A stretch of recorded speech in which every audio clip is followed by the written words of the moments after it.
So ayun mga pre, isang mapagpalang araw sa inyong lahat at welcome back dito sa channel ko.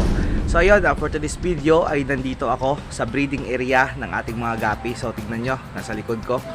So sa video na to mga pre, ay ipapakita ko sa inyo kung ano yung available na mga gapi na ready na i-out sa market sa ating area. So maraming nag-PM sa ating Facebook page at syempre sa aking main account na kung ano na ba yung pwede nating i-out, kasi hindi nga ako nagdi-display ng mga gapi doon sa ating shop, kasi yung mga gapi dito ay intended for the wholesalers na mga kaibigan natin, na yung mga nagbebenta sa mga bangketa, so mga gilid-gilid, mga tinda-tinda doon.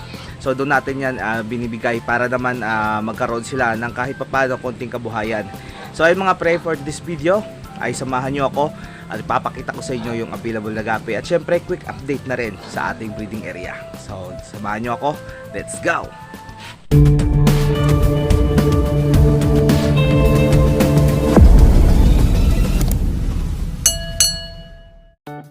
So ayun mga pre, so ito yung kabuuan na breeding area ng ating mga gapi. So noong nakaraan naglinis na ako. Actually kanina nilinis ko tong tatlo. Kumuha ako dito ng mga 70% ng tubig at ngayon nagdadagdag na ako. So ayun, siguro doon tayo magsimula mag-update. So samahan nyo ako, let's go. So dito mga pre, sa tab na to, ito yung ating breeder ng silver koi gapi. Ayan. So malalaki na yan yung iba. Yung iba kakalagay ko lang dyan. Pero more or less nasa, kung hindi ko nagkakamali, nasa 6 female ata to. Ayan. So hindi ko na iaangat mga pre para hindi madistorbo yung kanilang breeding process. Ayan. So dito, ito yung third batch ng ating silver koi gapi na natira. Yung first batch tsaka yung second batch ay na-sold na. So binili na ng kaibigan natin. So ubos lahat yon. So isang tao lang yung bumili. So ito, siguro meron ako ditong 6 pair. Pwede nang i-out. Kasi yung iba medyo alanganin pa. Pero yun tingnan nyo, lalaki na. So ito, pregnant na. Ayan So hindi ko pa ma-separate yung male tsaka female sa ngayon kasi wala tayong paglagyan. Pero soon, i-utilize ko yung area doon sa kabila para lagyan ng ating mga males. So dito, available to lahat. Ang Dumbo Ear Mosaic. Ayan. So napakaraming Dumbo Ear Mosaic dito. Ayan. Kapag lumabas to lahat, napakarami yan mga pre. So estimated ko, siguro yung male pa lang ay nasa 100 pieces plus na yung andito. Ayan tingnan nyo. Yung iba nasa baba, nahihiya. So yung female ay nandito. So ito yung tabs ng ating mga female. Doon, ganun din. Nandito rin yung tabs ng ating mga female. Ayan Yan. So dito ganun din, female din to. At dyan, female din to.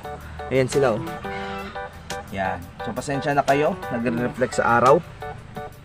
So dito, mga fry lang to ng ating Dumbo Ear Mosaic.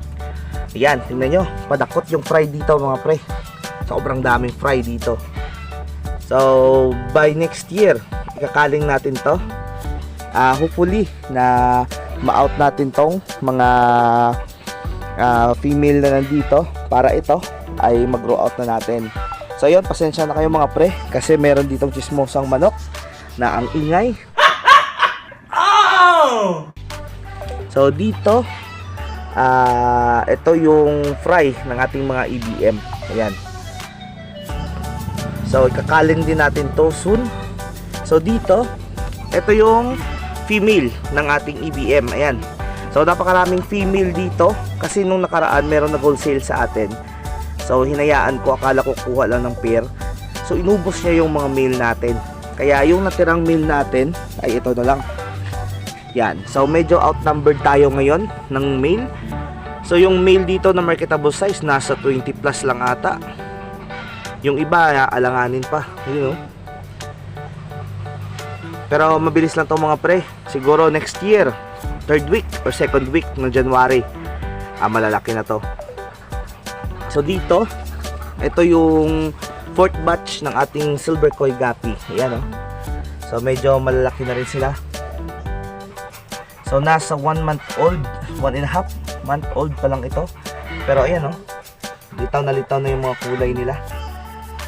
So kapag nagkaroon na tayo ng fry ulit dito sa kanilang mga breeders, so ito, no choice tayo, iaangat na naman natin to at ilalagay dun sa ginugrow out natin. So dito naman yung breeder ng ating Dumbo Ear Mosaic. Ito. So kanina nakapagpakain ako sa kanila, kaya hindi yan lulutang, pero ayun oh. Ang lalaki nito mga pre. So mga big mama to lahat. Ayan oh, tingnan nyo. So pasensya na kayo mga pre ha, hindi ko ito muna iaangat kasi nagsisimula na sila mag-breed tsaka buntis na yung iba. So ayaw ko silang ma-stress at ma-istorbo.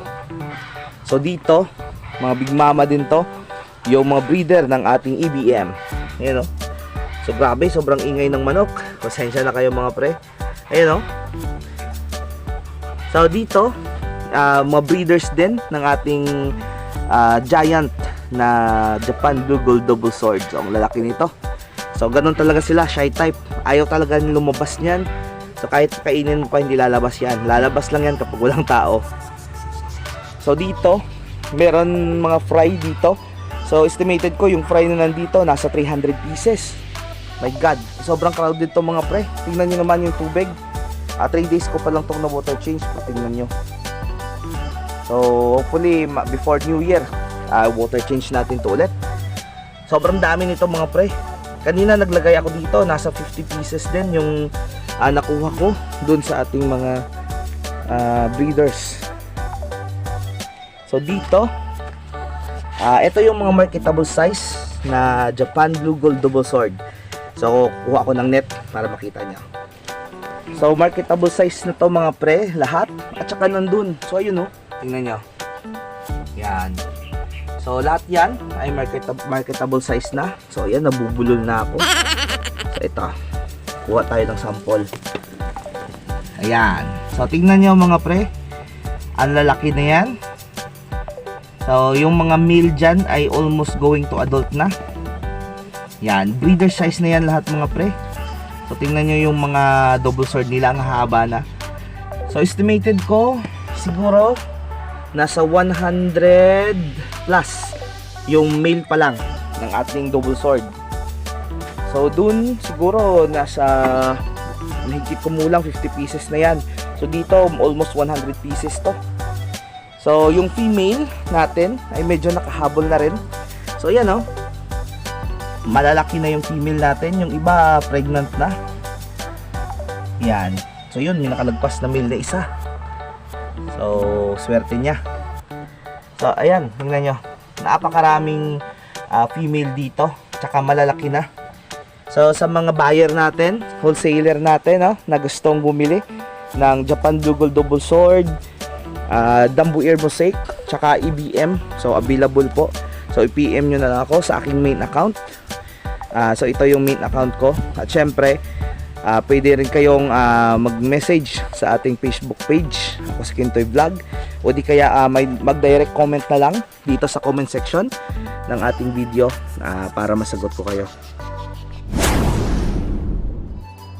So ayun mga pre, alam ko na medyo marami na rin yung tabs na ginagamit natin sa ating gapi area, pero sobrang kulang pa.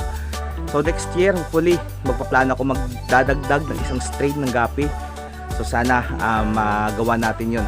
At syempre magdadagdag din ako sa ating siguro mga 2 tabs pa o 3 para sa ating silver koi gapi.